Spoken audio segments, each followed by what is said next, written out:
चतुर्थी, नवरात्रि। अब हम आगे बढ़ते हैं थर्ड टाइप ऑफ फेस्टिवल, जिसे कहते हैं harvest festivals.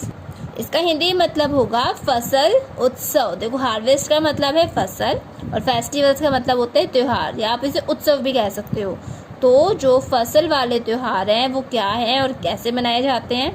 Harvest festivals are celebrated when crops are ready to be cut. Harvest festivals तब मनाए जाते हैं जब फसल कटने के लिए तैयार हो जाती है। These festivals are called by different names in different parts of India. India में इन फेस्टिवल्स के अलग अलग नाम हैं अलग अलग जगहों पर, तो अब हम उनके बारे में पढ़ेंगे। ओनम, देखो एक हार्वेस्ट फेस्टिवल है जिसे कहते हैं Onam. It is the harvest festival of Kerala. ये केरला का हार्वेस्ट फेस्टिवल है। पीपल वर्शिप किंग महाबली। इस दिन लोग जो राजा महाबली है उसकी पूजा करते हैं। Snake boat races are the main attraction.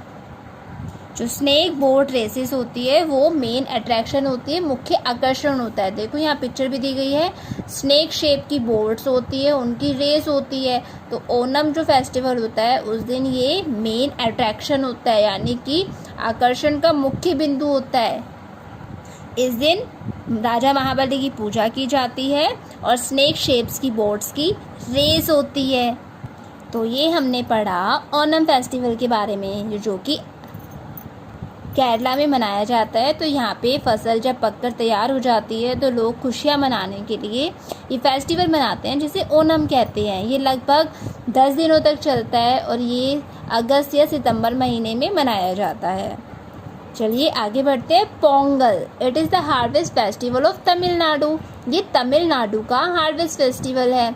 A special dish called Pongal rice is made from newly harvested rice and jaggery. इस त्यौहार पे एक स्पेशल डिश बनाई जाती है जिसे कहते हैं पोंगल राइस, जो कि बनती है न्यूली हार्वेस्टेड, जो कि नई फसल चावल की तैयार होती है उससे, और जैगरी मतलब गुड़ से, जो नई फसल तैयार हुई है चावल की उससे और गुड़ से। जैगरी को कहते हैं गुड़। इनसे वो डिश बनाई जाती है जिसे कहा जाता है पोंगल राइस।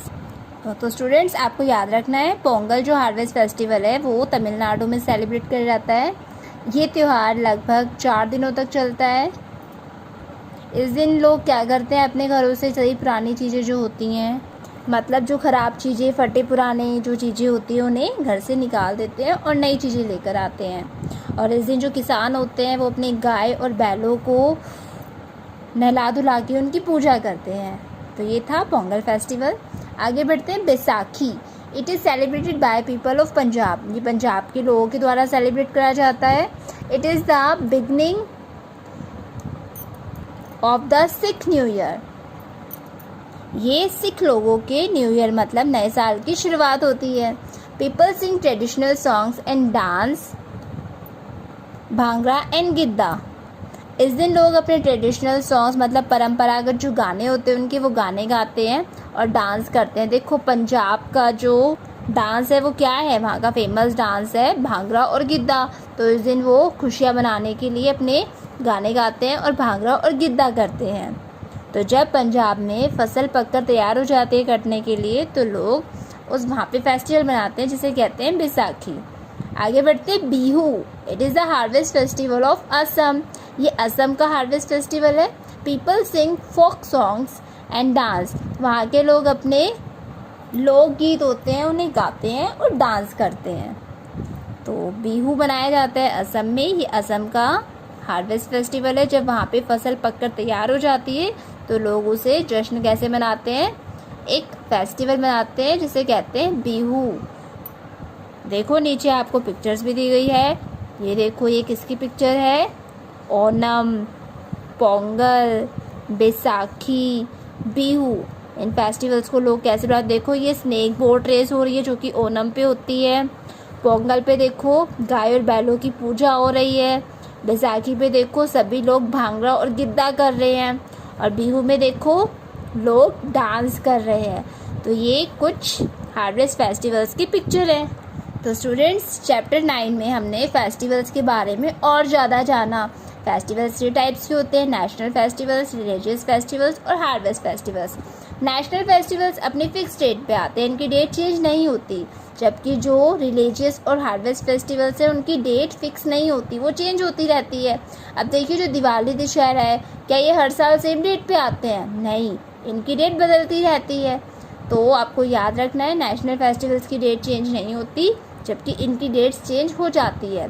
अब नेशनल फेस्टिवल्स देखो हमारे देश के लिए कितने ज़रूरी हैं। देखो इन दिनों पे हमारे देश को आज़ादी मिली, हमारे जो देश का संविधान है वो बना, तो ये त्यौहार हमारे लिए बहुत ही इम्पोर्टेंट है, ज़रूरी हैं।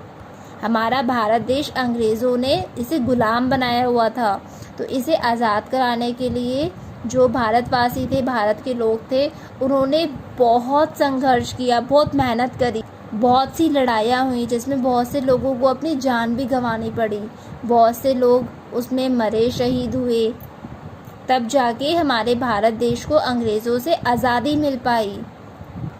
तो स्टूडेंट्स, हम सभी को नेशनल फेस्टिवल्स पे अपने शहीदों को, जिन्होंने हमारे देश को आज़ाद कराने में अपनी जान लगा दी और उन्होंने अपनी जान की परवाह ना करते हुए देश को आज़ाद कराने की लड़ाई करी, उन्हें थैंक्स करना चाहिए। जो हमारे फ्रीडम फाइटर्स हैं, हमारे स्वतंत्रता सेनानी हैं, हमें उन्हें धन्यवाद करना चाहिए। तो सभी को उन्हें मन से थैंक्स करना चाहिए, क्योंकि अगर वो नहीं होते तो शायद आज हमारा भारत देश आज़ाद नहीं हो पाता। ओके स्टूडेंट्स, चैप्टर 9 हमारा यहीं पे कंप्लीट होता है। आई होप आपको इस चैप्टर को पढ़ के बहुत ही मज़ा आया होगा और आपकी नॉलेज भी बढ़ी होगी। तो आपके लिए इतना ही काफ़ी है। आपको क्या करना है, आपको चैप्टर 9 को रीड करना है। ओके स्टूडेंट्स, आपसे फिर होगी मुलाकात चैप्टर 9 की एक्सरसाइज के साथ। तब तक आप चैप्टर 9 को रीड कीजिए। Thank you.